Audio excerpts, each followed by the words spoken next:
Hey there, and welcome back to Public Health Lens. I'm your host, Dr. Nitika Jain.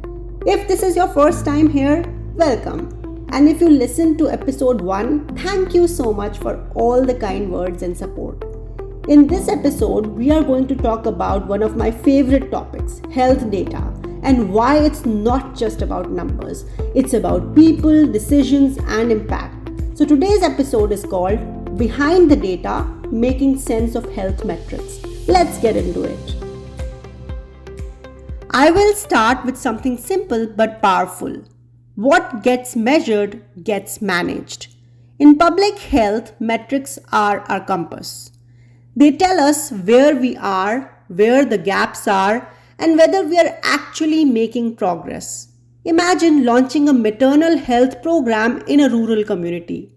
If you don't track prenatal visit rates, birth outcomes, or patient satisfaction, how will you know what's working? Or take the opioid crisis. Without real-time data on overdoses, naloxone distribution, or EMS responses, we are just guessing in the dark. Metrics guide funding, shape policy, prioritize interventions, and even save lives. But let's be clear, not all data is helpful. We have all seen metrics that look good on paper but mean nothing in practice. Take number of people trained. Okay, that's a start. But what did they learn? Did it change their behavior? Improve outcomes? As a consultant, I often ask clients, what do you really want to know? And what will you do with that information?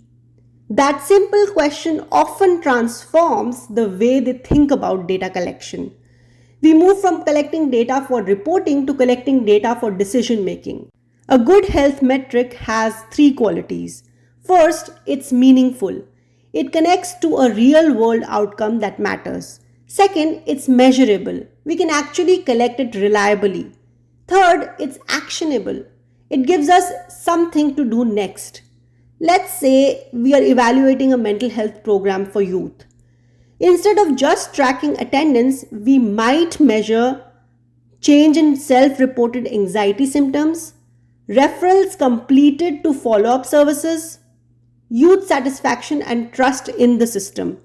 That's when data becomes a tool, not just a task. Now here's the part I love the most. Behind every data point is a human story. An increase in vaccination rate, that's trust being rebuilt in a community. A drop in emergency room visits, that's access improving somewhere. A higher depression screening rate, that's a provider asking better questions and a patient feeling seen. When I worked with clinics collecting behavioral health data, we saw that just tracking the right indicators helped staff reflect on their work, adjust in real time, and feel more connected to outcomes. Good data doesn't just measure impact, it creates it. Let's also be honest. Data can be misused or misunderstood. Sometimes metrics are cherry-picked. Sometimes we confuse correlation with causation, and sometimes we get so caught up in dashboards that we forget the people behind them. That's why public health consultants play a key role in contextualizing the data. Not just showing the what, but helping clients understand the why and now what.